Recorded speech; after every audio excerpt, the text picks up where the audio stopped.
El libro de Urantía. Documento 189. 2. El cuerpo material de Jesús. Comisión de seres intermedios. 189-2-1. 2022, 5. A las 3:10, mientras el Jesús resucitado fraternizaba con las personalidades morontiales reunidas de los 7 mundos de las mansiones de Satania, el jefe de los arcángeles, los ángeles de la resurrección, se acercó a Gabriel y le pidió el cuerpo mortal de Jesús. El jefe de los arcángeles dijo: no nos está permitido participar en la resurrección morontial de la experiencia de donación de nuestro soberano Miguel, pero quisiéramos que se nos entregaran sus restos mortales para disolverlos inmediatamente.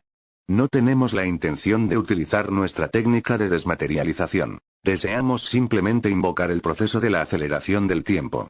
Ya es suficiente con haber visto al soberano vivir y morir en Urantía. Las huestes celestiales quisieran ahorrarse el recuerdo de soportar el espectáculo de la lenta putrefacción de la forma humana del creador y sostenedor de un universo.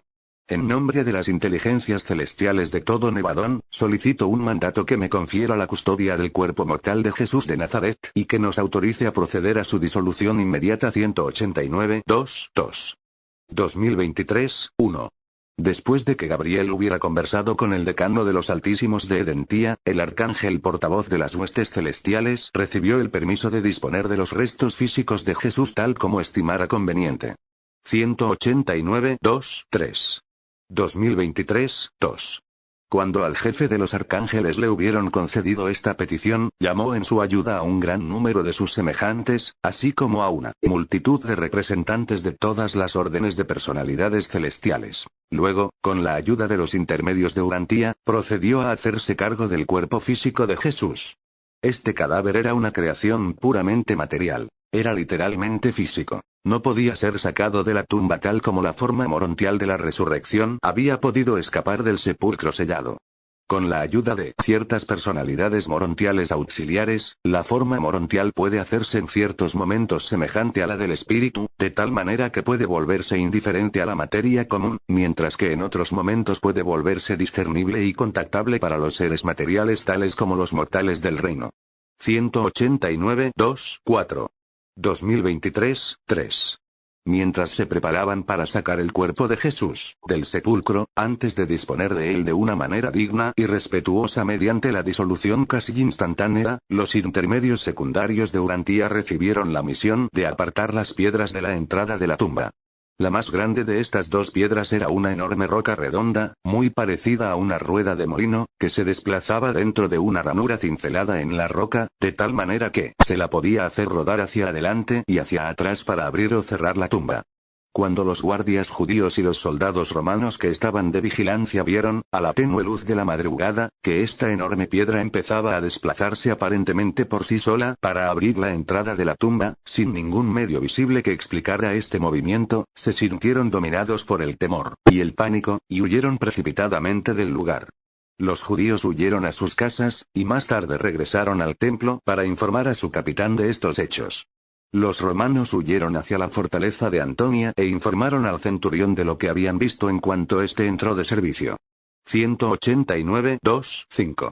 2023, 4. Ofreciéndole sobornos al traidor Judas, los dirigentes judíos habían emprendido la sórdida tarea de desembarazarse supuestamente de Jesús, y ahora, al enfrentarse con esta situación embarazosa, en lugar de pensar en castigar a los guardias por haber abandonado su puesto, recurrieron a sobornar a estos guardias y a los soldados romanos. Pagaron una suma de dinero a cada uno de estos 20 hombres y les ordenaron que dijeran a todos: mientras estábamos durmiendo por la noche, tumba estaba vacía, pero esta no es la verdad de la resurrección.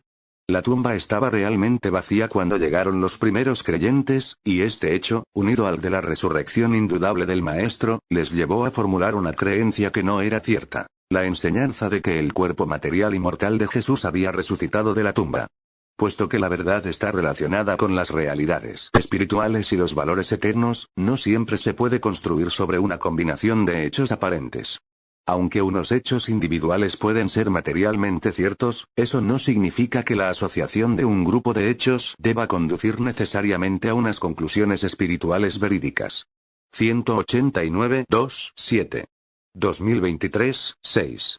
La tumba de José estaba vacía, no porque el cuerpo de Jesús había sido rehabilitado o resucitado, sino porque las huestes celestiales habían recibido el permiso solicitado para aplicarle una disolución especial y excepcional, una vuelta del polvo al polvo, sin la intervención del paso del tiempo y sin el funcionamiento de los procesos ordinarios y visibles de la descomposición mortal y la corrupción material. 189.2.8. 2024.1. Los restos mortales de Jesús sufrieron el mismo proceso natural de desintegración elemental que caracteriza a todos los cuerpos humanos en la Tierra, excepto que, en lo que se refiere al tiempo, este modo natural de disolución fue enormemente acelerado, apresurado hasta tal punto que se volvió casi instantáneo.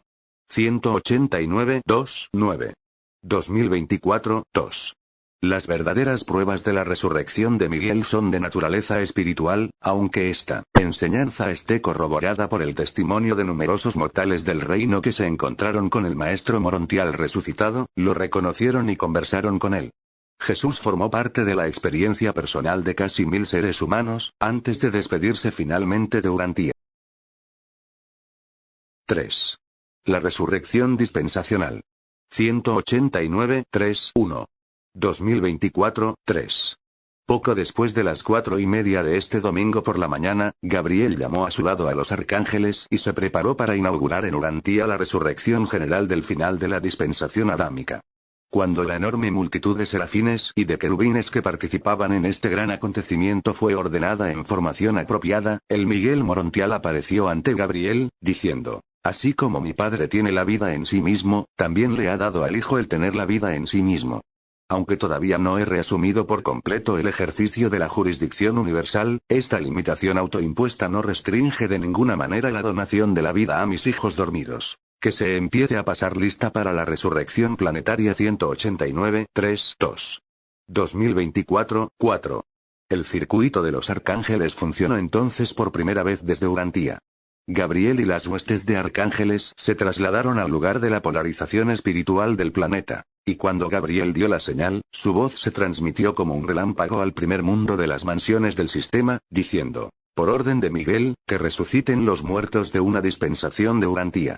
Entonces, todos los supervivientes de las razas humanas de Urantía que se habían dormido desde la época de Adán, y que aún no habían sido juzgados, aparecieron en las salas de resurrección de Mansonia, dispuestos para la investidura morontial. Y en un instante, los serafines y sus asociados se prepararon para partir hacia los mundos de las mansiones. Normalmente, estos guardianes seráficos, asignados anteriormente a la custodia colectiva de estos mortales supervivientes, habrían estado presentes en el momento de su despertar en las salas de resurrección de Mansonia, pero en este momento se encontraban en Urantía porque la presencia de Gabriel era necesaria aquí en relación con la resurrección morontial de Jesús. 189.3.3. 2024.5. Aunque innumerables personas que tenían guardianes seráficos personales, y otras que habían alcanzado el nivel necesario de progreso espiritual de la personalidad, habían continuado hasta Mansonia en las épocas posteriores a los tiempos de Adán y Eva, y aunque había habido muchas resurrecciones especiales y milenarias para los hijos de Urantía, esta era la tercera vez que se pasaba lista a escala planetaria, o sea una resurrección dispensacional completa. La primera tuvo lugar en la época de la llegada del príncipe planetario, la segunda durante los tiempos de Adán, y esta tercera señalaba la resurrección morontial, el tránsito como mortal, de Jesús de Nazaret. 189.3.4. 2024.6. Cuando el jefe de los arcángeles recibió la señal de la resurrección planetaria, el ajustador personalizado del Hijo del Hombre renunció a su autoridad sobre las huestes celestiales reunidas en Urantía, y a todos estos hijos del universo local los devolvió a la jurisdicción de sus jefes respectivos. Cuando hubo hecho esto, partió para Salvington a fin de registrar ante Emanuel la finalización del tránsito como mortal de Miguel. Y todas las huestes celestiales cuyos servicios no se necesitaban en Urantía le siguieron de inmediato. Pero Gabriel permaneció en Urantía con el Jesús morontial. 189.3.5. 2025.1. Y esta es la narración de los acontecimientos de la resurrección de Jesús, tal como los vieron aquellos que los presenciaron mientras sucedían realmente, sin las limitaciones de la visión humana parcial y restringida.